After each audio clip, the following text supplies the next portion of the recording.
Pozdravljeni, jaz imam danes tukaj zraven sebe eno res čudovito gostjo in danes ne samo, da bova govorile o intimi, ampak bova se tudi konkretno dotaknile enega najmočnejših telesnih užitkov.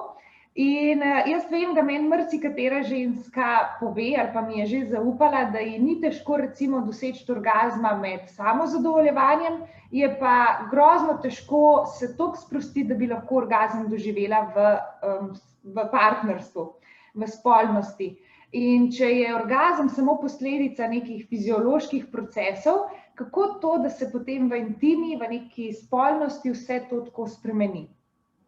Na moje vprašanja bo danes odgovarjala Polona Zabret. Je diplomirana babica, ki dela na poporodnem oddelku na Jesenicah in v ginekološki ambulanti. Svoj del babiške prakse je opravljala v Estoniji, tam, kjer imajo baje eno izmed najboljših babiških praks, saj obravnavajo ženske na en tak kontinuiran način.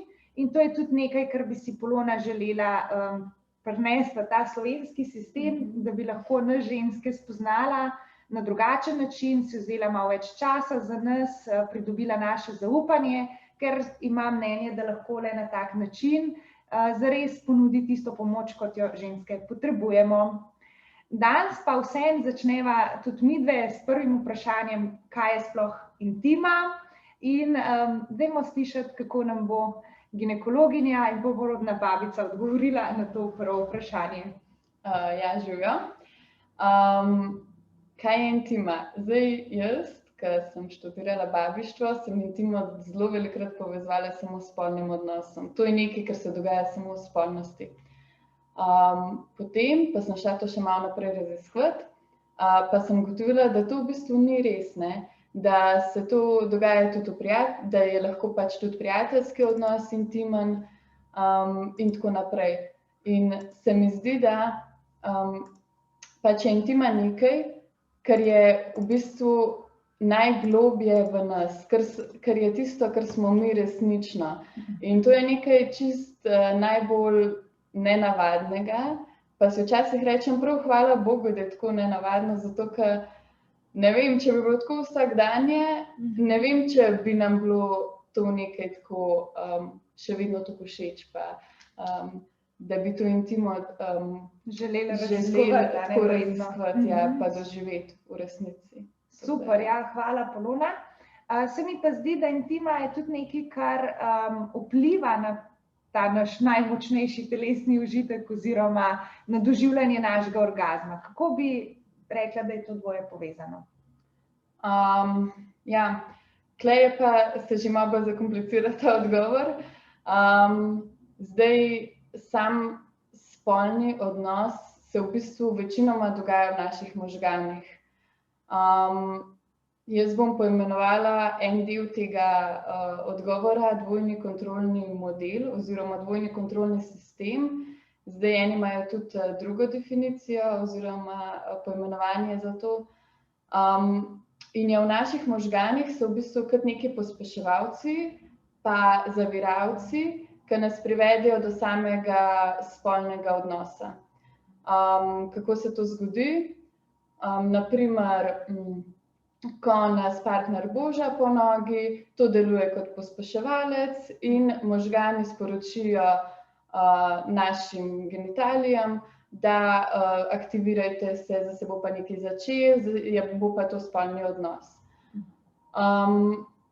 To se v bistvu dogaja vedno in povsod, ko mi spimo, ko hodimo naokrog po cesti, ko smo v službi, vedno naši možgani skenirajo za vse pospeševalce. To je vse, kar mi tipamo, vse, kar mi vohamo, vse, kar mi slišimo, vse, kar mislimo, kar čutimo, vse skenira in v bistvu pošilja take signale našim spolnim organom, naj se vklopijo. To je zdaj pospeševalec. Potem imamo pa dva zaviralca. Eden od teh zaviralcev je v bistvu slišala oziroma v eni knjigi sem prebrala to primerjavo, pa mi je bilo ful všeč. Je v bistvu kot bremza v avtu.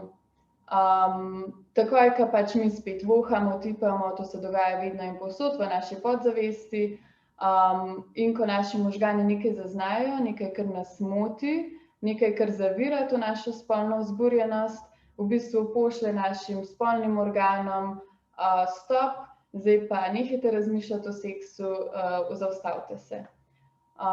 In prvi del teh zaviralcev je, kot sem že prej rekla, ta bremza v avtu. Kot da bi, na primer, se bala, da bi dobila spolno prenosljivo bolezen. Taka misel te takoj zaustavi za spolno vzburjenje in pač ti se avtomatsko ugasneš. Potem je pa še drugi del zaviralcev, ki pa dela približno, kot da bi imel rahlo zategnjeno tisto ročno bremzo. Če imaš rahlo zategnjeno ročno bremzo, v resnici lahko prideš kamorkoli, lahko prideš tudi do spolnega odnosa, ampak bo veliko dalj časa trajalo, da prideš do spolnega odnosa, pot bo težja, včasih se boš mogel ustaviti. Tako, ta zaviralec je majhen, bolj tak subtilen, kako bi rekla. Je pa v bistvu, ne vem, naši strahovi, da ne bomo med spolnim odnosom doživeli orgazma, ali pa nas strah, da v posli ne bom dovolj dobra. To je pa pač drugi del tega zaviralca. In kot sem že prej rekla, to je samo en delček take zgodbe, kako v bistvu pač naši možgani vplivajo na našo spolnost. Vse to se dogaja podzavestno, in mi tega pač ne vemo, zato ker tudi ti, ki si v službi, naprimer imaš sestanek, zaviralci pošiljajo sporočila, naj se naše pač spolno vzburjenje ugasnejo, drugače bi kar naenkrat pač to prišlo na dan in verjamem, da nam ne bi bilo prijetno. Drugi del tega odgovora pa se lahko nahaja v samih kontekstih, v katerih pač se nahajamo. Zdaj, konteksti so v naših pač možganih isto sestavljeni iz dveh vaj. V bistvu kontekst sestavlja to, v katerih okoliščinah se trenutno nahajamo, naprimer s kom smo, v kakšnem prostoru smo, a nam je ta prostor znan, a nam ni. Drugi del konteksta je pa to, kaj si naši možgani mislijo trenutno. Naprimer, a smo pod stresom, a smo anksiozni trenutno, a smo navezani na to osebo. In pač dostikrat se zgodi, da ne vem, ženske, ki grejo, ne vem, z nekom samo za eno noč, hitreje pa lažje doživijo orgazem. Zakaj? Prvič zaradi teh pospeševalcev, ki pošiljajo ženski signale, naprimer, to je pa nekaj novega, mogoče se kakšna počuti, tam je pa res cen, ki ga prvič vidi, ali pa kako je pa lep. In vsi ti pospeševalci delujejo ugodno na naše spolne organe in pač to žensko naredijo vzburjeno. Potem je pa tukaj tudi kontekst. Zdaj ta moški povabi to žensko najbrž v kakšno lepo stanovanje, prižge kakšno svečko, ta ženska ni pod stresom, odmislila je službo, ugasnila je telefon, da bi se posvetila za eno noč tistemu moškemu in to je to. In lažje pride pač do tistega spolnega vrhunca. Kadar je pa pač to nek dlje časa trajajoč odnos, pa moramo vedeti, da je pač tukaj veliko vpliva, mislim, da dostikrat je veliko več zaviralcev, ki vplivajo na to spolno vzburjenost ali pa na samo intimo v odnosu, kot naprimer, ne vem, zaviralci lahko, ojoj, otrok bo prišel v sobo in bo videl, kaj midva delava, in to pač žensko ali pa moškega takoj pač ugasne in pač ni njuno spolno vzburjenost.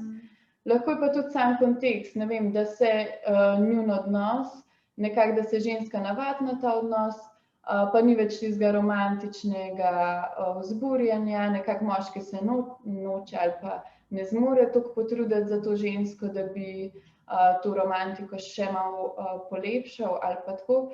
In te ženske pač v samem kontekstu ne pride toliko do vzburjenja, kot pa bi prišlo pri nekom, ki je pa pač tam samo za eno noč.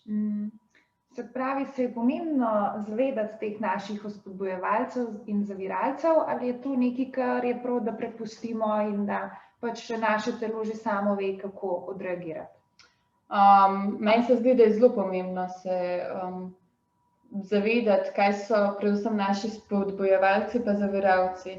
Zdaj nekatere ženske oziroma večina žensk, ki v svoji spolnosti niso tako zadovoljne, misli, da ima premalo teh pospeševalcev, da ona pač ni tako dobra v spolnosti, da ona si pač ne želi tega moškega, da najde sto in eno stvar, da pač to ni to.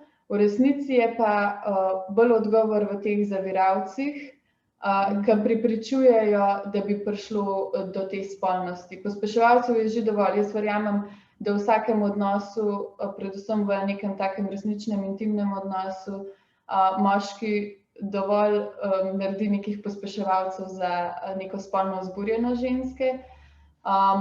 Neki zaviralci, kot pa naprimer nas ustavljajo, kot sem že prej rekla, stres, depresija, ne vem, anksioznost, pa pač mogoče veliko bolj vplivajo na to. In z ozaveščanjem naših teh zaviralcev se mi zdi, da bi lažje prišli do nekega spolnega vzburjenja.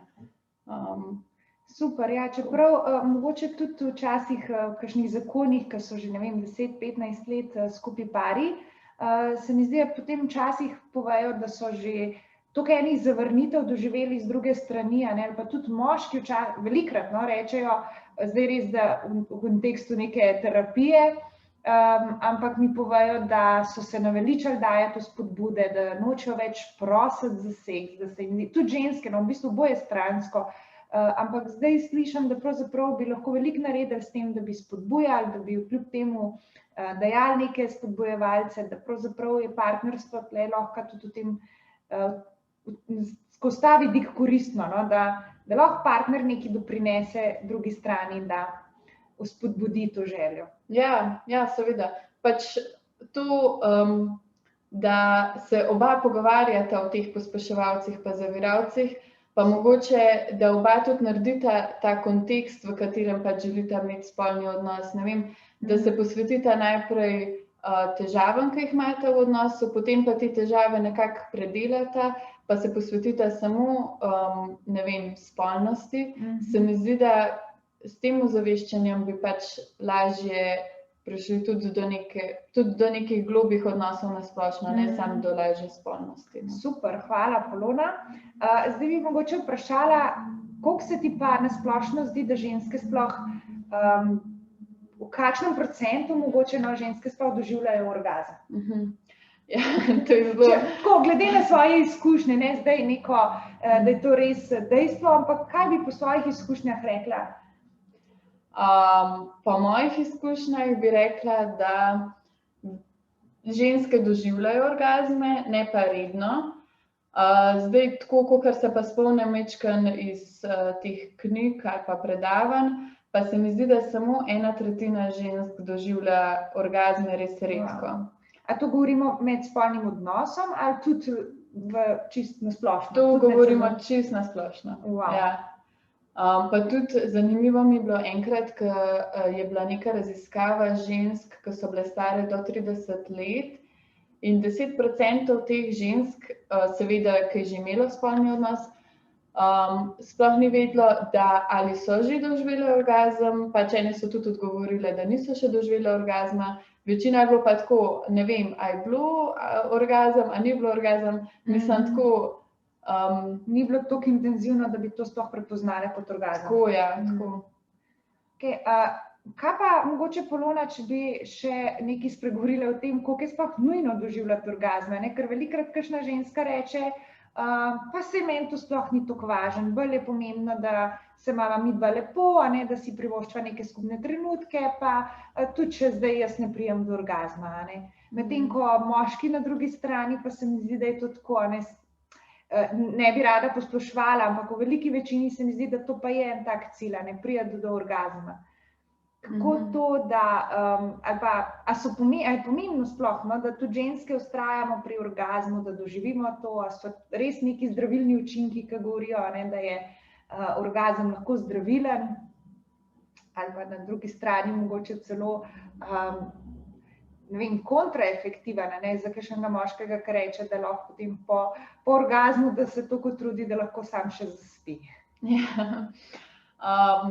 Zdaj moramo se zavedati, da ženske lahko doživimo različne orgazme.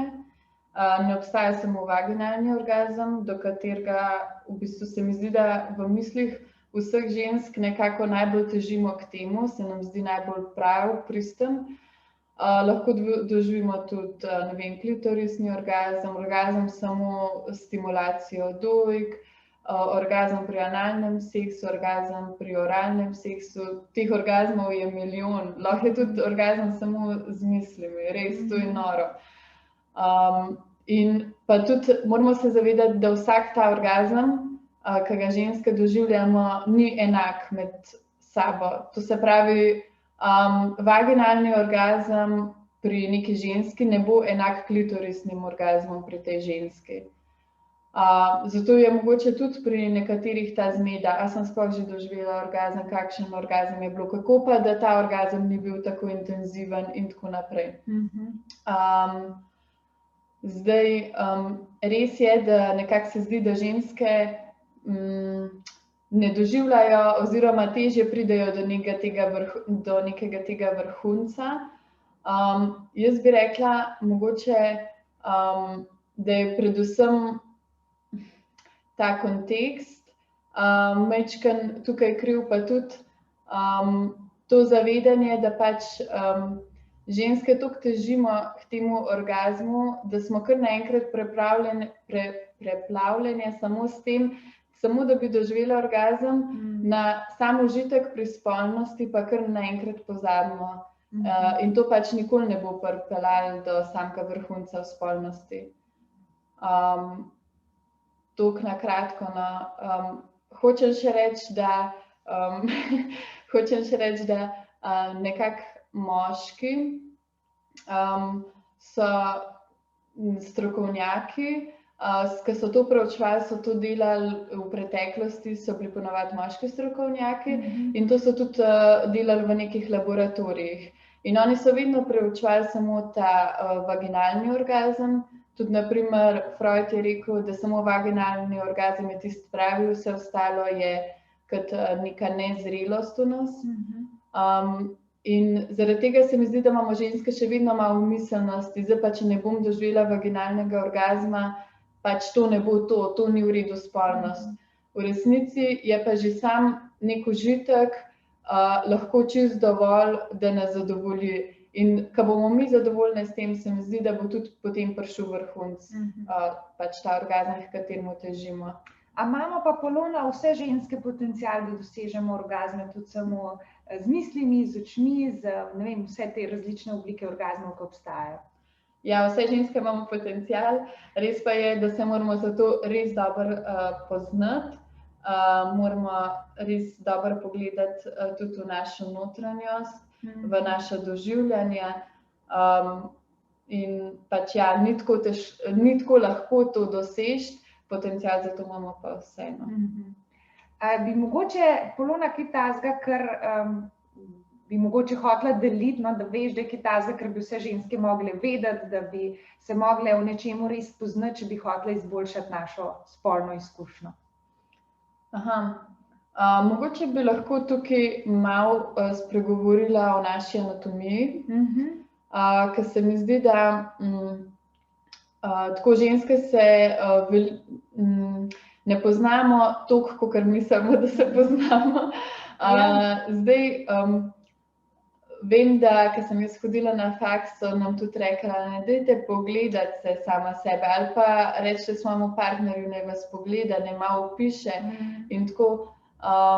In ne vem, se mi zdi, da moramo res ženske narediti tudi včasih tak miselni preskok, se malo začeti opazovati in si tudi povedati oziroma sprejeti samo sebe, da pač to, kar mi imamo, da je to normalno, da smo to mi in da s tem lahko pač čisto normalno funkcioniramo.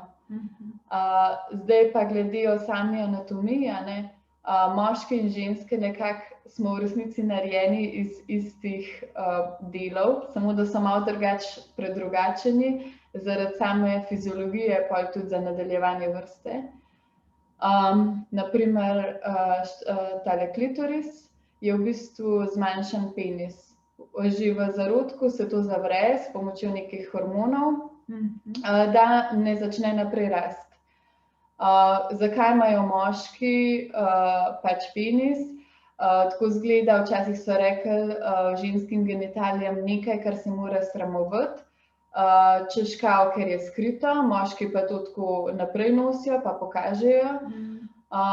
V resnici to ni res, mi samo pač nimamo naloge, da prenesemo svojega genskega materiala v pač drugo osebo. In ker mora moški to narediti, mora pač imeti tudi orodje za to. Tako, pa te velike sramne ustnice so v bistvu moda pri moškem. Samo da imamo mi jajčnike že v telesu, ker je to pač za nas bolj varno in ker se tudi v našem telesu potem razvija plod. Moški pa pač mora to imeti od zunaj zaradi temperature in tako naprej. Pač v resnici smo sestavljeni iz podobnih materialov, delov, samo da so majčkeno drugače sestavljeni oziroma predrugačeni. To pa rekla bi še enkrat, da res dajte se začeti spoznavati, poglejte se, pa začnite sprejemati sama sebe. Zato, ker se mi zdi, da tako spolni organi vsaj na zunaj včasih delujejo kot naš prstni odtis. Vsak ima čist drugega, ampak vse to je pa normalno. Hvala Bogu včasih za to drugačnost, da smo si lahko različne med sabo. Ja, super, Polona. Se pravi, eno glavno sporočilo to, da se tudi ne rabimo ženske sramovati sebe ali pa svojih intimnih delov, ampak da je to nekaj, s čimer si lahko postanemo domače, nekaj, kar si tudi sami lahko upamo spoznavati. Kaj bi pa rekla, mogoče je kaj takega, kar bi moški mogli vedeti, mogoče vse, ali pa tudi o ženskem telesu, ker brala sem nekje, da naj bi moški imel že kakor prirojeno to sposobnost orgazma, in da že njegov prvi poskus je ponavadi uspešen in tudi vsi nadaljnji, dokler ni nekih zdravstvenih težav ali pa neke miselne blokade, kakšen stres ali tako, ampak načeloma naj bi moški to zelo enostavno osvojil in znal, medtem ko ženske se moramo pa spoznavati, pa odkrivati, pa tipati, pa ne vem še kaj vse, pa še to ni nujno, da smo vse ženske uspešne ali pa da uspemo znati na podoben način. Kaj bi mogoče v tem kontekstu rekla? No, še mogoče ena zanimivost, ki sem jo prebrala, oprosti, ampak tako en res zanimiv podatek mi je bil, da v povprečju moški do 25. leta doživi že 1500 orgazmov, medtem ko ženska doživi samo 250. Noro, kakšna razlika, ne? Ja, to pa je res. Mogoče se res zdi, da moški lažje doživijo orgazem, oziroma znanstveniki še vedno niso čist si na jasnem, zakaj je tako v resnici.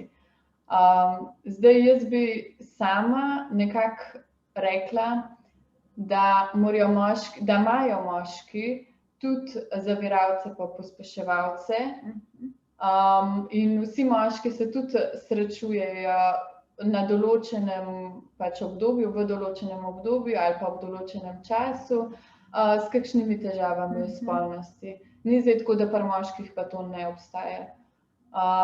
Kar mi je pa tukaj pomembno, je pa, da se lahko moški zaveda, da on lažje doživi orgazem in svojo partnerico nekako tudi želi bolje spoznavati, zato da bi tudi ona prišla do nekega vrhunca, oziroma, kot sem že prej rekla, ni nujno, da prideš do vrhunca, lahko je samo tudi tisti užitek v sami spolnosti. Torej pač naj bojo moški tudi tista podpora ali pa naj bojo tudi tisti temelj v odnosu, ki bo tudi razumel žensko. Največ težav zanimivo, zakaj moški se pač sekirajo, zakaj so tisti njihovi največji zaviralci, poleg stresa pa tega modernega načina življenja, ki se nam povsod mudi in nimajo časa, je to, da jih je strah, da ne bi bili dovolj dobri, oziroma njihov strah je predvsem v tem smeri, moja partnerica pa ni doživela orgazma, to se pravi krivda na moji strani. Tukaj se mi pa zdi pomemben res ta intimen odnos med njima, ki bi pa lahko to pač preprečil s tem pogovorom, pa z res odkritimi temami, da si one dva to pač povesta, si zaupata tudi vse pospeševalce, ki jih imata, zaviralce, ki jih imata, in se mi zdi, da bi potem lahko uspelo obema. Ja, super, Polona, to se mi zdi res toliko wow, ali pa koristno znanje, ne? In sem prav vesela, no, da si moja gostja in da si upala vse tele stvari podeliti. Jaz bi pa vsem še pred koncem, no, čeprav so časovno že tam, ampak bi vsem še izkoristila, glede na to, da si ginekologinja, bi še malo vprašala, ne vem, kaj je najpogostejši razlog za obisk ginekologa, ali pa kaj je mogoče tista spet največja težava, kjer smo ženske lahko pozorne, ali pa kar nam lahko tako mogoče nek nasvet, neko izkušnjo iz svojega poklica podeliš. Zdaj, te sam popravim, nisem ginekologinja. Pardon, delaš v ginekološki ambulanti. Delam pa samo kot v ginekološki ambulanti, kot babica. Zakaj največkrat pridajo? To je zelo različno, no. Mogoče bi lahko tukaj na tem mestu vzpostavila kakšno primerno higieno. Tudi tako po spolnem odnosu se ženske pač zavedate te higiene, ki je potrebna. Med menstruacijo še posebej se zavedate higiene. To menjavanje vložkov, tamponov, menstrualne skodelice, pač karkoli uporabljate, ne bo res čisto, da se prej umijejo roke in tako naprej. Pa še eno stvar, mogoče tele menstrualne težave ali pa te krči, bolečine, se mi zdi, da so velikokrat zelo povezane tudi z odnosi, ali pa to je moje opazovanje, se mi zdi, da kadar smo tako v nekem stresu, zakrčeni, ali pa kadar vidim, da so neki tudi problemi v partnerstvu, mi ženske večkrat rečejo, da imajo boleče menstruacije, da so čisti zmozgane, da si celo želijo, ne vem, ta prvi dan cel prespati. Medtem ko, kadar govorim z nekimi pari, ki se razumejo, ali pa ženskami, ki so sproščene, mi pa večkrat tudi povejo, mislim, tako sploh ne opazijo, da imajo menstruacijo. To zdaj bi jaz čisto laično rekla, da je to povezano, da ima tudi odnos nekaj pri temu, pa mogoče še tvoja izkušnja, tvoje mnenje. Zdaj, moje mnenje je, da to definitivno nekako je povezano. Vse poznamo tudi ta predmenstrualni sindrom, ki lahko vpliva na naše počutje, na naše odnose in tako naprej. Sama menstruacija ni samo pač uravnavanje hormonov oziroma neka krivulja hormonov, ki se spreminja, ampak je tudi menstrualni cikel toliko senzitiven na vse, kar ženska doživlja, to se pravi na vseh področjih, na odnosih, na vseh psiholoških področjih, na vseh duhovnih odnosih, da vse to zlahka vpliva na njen menstrualni cikel. Zdaj ne upam si reči, da je to tako definitivno povezano, da zaradi tega pa zdaj ženska doživlja menstrualne krče. Lahko je čisto tako fiziološko ali pa patološko kakšen vzrok v telesu. Se pa pri nekaterih ženskah definitivno to pozna, da doživljajo krče ali pa da imajo daljše krvavitve, ko so bolj pod stresom ali pa ko se ne razumejo toliko s partnerjem in tako naprej. Pa še nekaj mi je zanimivo tukaj, da vse ženske mislimo tako nekako, da hormoni lahko tudi vplivajo na spolno željo, ko si rečemo, da sem pa pred menstruacijo, zdaj mi pa ne pa še toliko imeti spolni odnos, ali pa tako, pa si v bistvu spet v glavi ustvarimo nek ta zaviralec. So bile pa narejene študije, da to v bistvu ni tako, da te hormoni so nekako, kako bi rekla, naša, kako iščem eno besedo, da se malo izgovorimo, ker dejansko hormoni ne vplivajo na samo željo po spolnosti. to je nekaj kemijskega v našem telesu, ne, ti hormoni, in velikokrat si rečemo, bom pa to popravil, to kemijo, z eno drugo kemijo v obliki tablet, pa se bo že uravnovesel nekako.